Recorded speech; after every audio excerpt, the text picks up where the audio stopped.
You a 69 guy, you a freaky ass nigga, you a 69 guy. Let me see you. Let me hear you say OV ho, OV ho, OV ho. Yo, man, at this point, dog, you lost. I mean, he's making hit songs on you. He's making Compton based music. Like he's breaking down how how they tried to enslave he broke down the whole slave trade in Atlanta and how it developed with us, and they used us to get rich and colonize, the colonizer shit. He broke that down and related it to you. At this point, he turned you into a metaphor. You have lost, my friend. This is like, all right, yeah. Remember when he said picking apart the carcass? This is what he doing. He's doing that in the form of just fun, just having fun.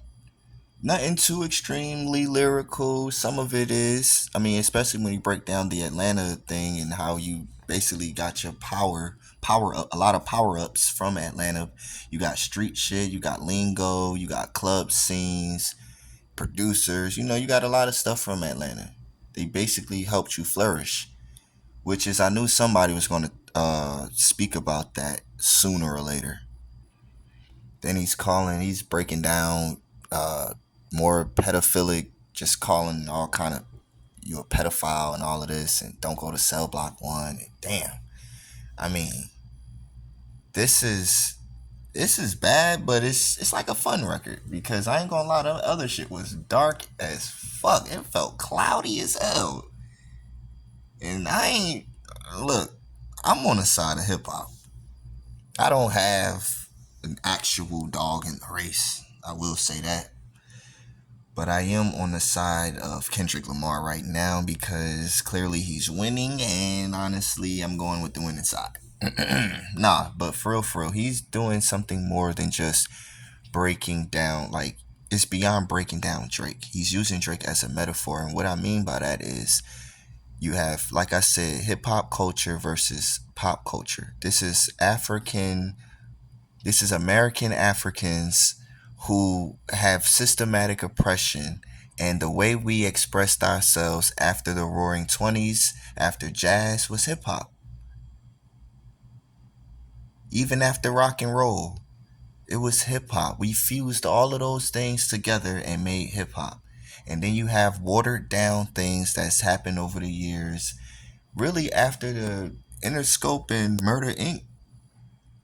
Fiasco, it really was dying down. I didn't want anything to go to the streets, and I still don't want anything to go to the streets, but I did want competition in rap to stay here because honestly, that's when you get some of the best rapping, just pure rapping. Sometimes, and that's what's been lacking. I mean, a lot of these guys don't even tell a real story. So the storytelling in hip hop had damn near died years ago. And that's one of the best forms in hip hop is storytelling. So if we lost that, then what? You gonna lose lyricism next? Cassidy was one of the main ones saying that yes, lyricism in rap has left. This is one of the reasons why when Cassidy was dissing everybody, nobody ever really addressed him because they were so busy trying to make a hit record and a club record and a radio song or Billboard or Grammy this and or a ringtone, a dance record. They was making every type of record except a good lasting lyrical delivery record. Nothing with storytelling, nothing. It was just so at least with the rap beefs we get actual lyricism because this is when people are going their hardest. Like, come on. We were saying just a couple weeks ago that Quavo and Chris Brown, no slight to them, but that they gave the best diss records in recent years. That's ridiculous because they're not even known to be lyricists. They're song makers and hit makers. They are literally the ones that don't need to be in any kind of rap beef. They could go hit for hit if they wanted to and just throw some subs. But they sparked up the real way you're supposed to do rapping in this era, and we consider These other people better rappers, or the big three, and all of these little stupid fictional names that we just put on these people. We put airs on them. Now we have one guy, Kendrick Lamar, proving his ability like he's been doing his entire career. He's been doing it. A lot of people have ignored it. Now they're paying attention. But y'all have ignored the fact that that Pulitzer Prize winning thing is starting to look real good right now, ain't it? Look at his ability. Look at how he's displaying his writing ability against people right now. It ain't nothing that none of the names that he mentioned in this, the newest one that he just did, they not like, or not like us. It's called Not Like Us. Him breaking down all of the people that helped out Drake, from 21 Savage to just everybody. It's like, yo, Lil Baby, man, it ain't nothing that none of these people could say a line about when it comes to Kendrick. Kendrick has shown that, yo, he is absolutely the best rapper in the world right now. I don't care about number one hits. I don't care about none of that, because he's doing well with hits too. Why we act like Kendrick don't have hit songs, classic albums, and number ones or awards? I think it's the fact that y'all don't want to give into the what y'all call boring guy. You know, even Dr. Umar, he has some of the best knowledge you could gain when he's speaking, right? But then y'all going to try so hard to pick apart what's wrong with him that you ignore the message. It was a funny movie watching Don't Be a Minute. Speaking of that message, it was a funny movie, right? But can you deny some of the messages that still remained in there? There is scenes where they had serious moments where it was just like, yo, we just talking right now. And then the dude, Keenan, would come around and be like, message? Yeah, this is what y'all do a lot in this generation. You ignore reality so much that when somebody presents it to you, you're afraid of it. You don't know how to handle this. You really believe that this pop culture should be attached to hip hop? Not in this way, not in the way that it's been presented. It's like you clearly forgotten your roots. You forgotten your storytelling roots, who you are. We don't know you. This is what I mean by using Drake as a metaphor. Like the way hip hop started, the way, hell, you go back to Kool Moe D and Bugsy B. If you can't tell me who that is, then this is not a conversation for you.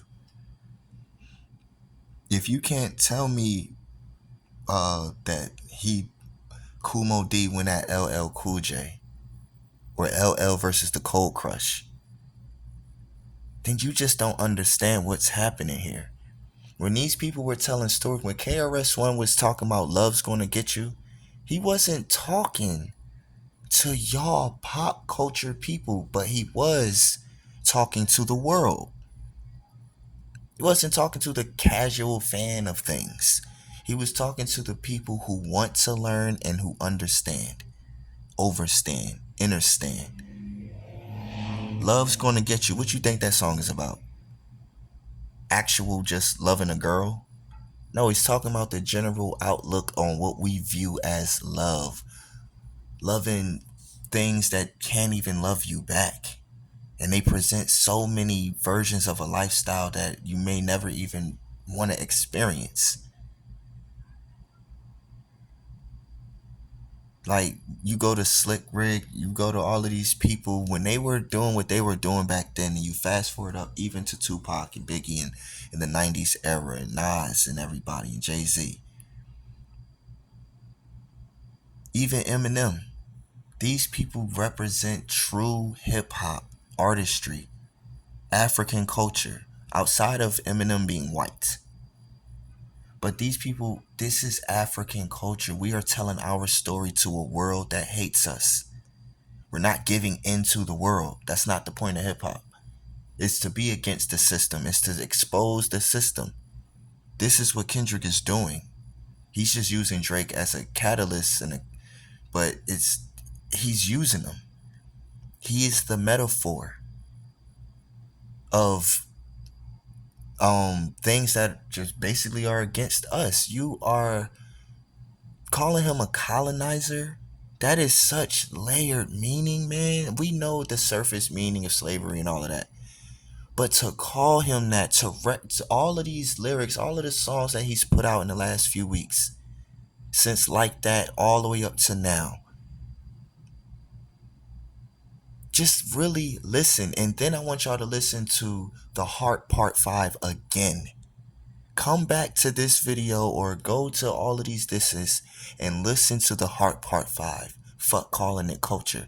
Yeah, because it's tainted. He told y'all in The Heart Part 5 that it's tainted. And y'all didn't understand then. Look at the people that y'all sacrificed. Look at the people that hurt people hurt people. All of these things that he was saying back then, and then you correlate it to the disses now. It's like, bruh, he is doing genius level artistry. And it represents us. This is about us. This ain't about who your favorite is and who you got winning anymore. He already showed that, yo, I am completely better than the field. I'm not better than just Drake. Why y'all keep saying that? Why y'all keep trying to compete? If he's better than him, then he might be better than everybody else. Cause y'all put Drake up there with above everybody, which is absolutely absurd. You don't even have ways to really prove those things besides he's a popular artist. He's never proved that he's a purist of this art form. Never. Why? Because he battles? How many times somebody got to break down how farce he is and false and just representing the total opposite of what people have tried to build and bled for the sake of the dollar or the fame or bullshit that don't mean anything at the end of the day once it's all gone. When you die, you look back at your legacy. You want to have one that matters and not one that just took up space. Like, honestly, yeah, it is time to take back our culture. You see what Beyonce doing with Renaissance. There's a reason why she's going in that direction. There's a reason why she titled it that. Y'all don't even understand what y'all don't even know what the black Renaissance was, the Roaring 20s and all of these things. Y'all don't understand, man. There is a war going on that is way different than just who is the most popular artist and who got the best song. Go listen to Bomb First again and listen to the beginning of that. That's what this is about. Which side are you on?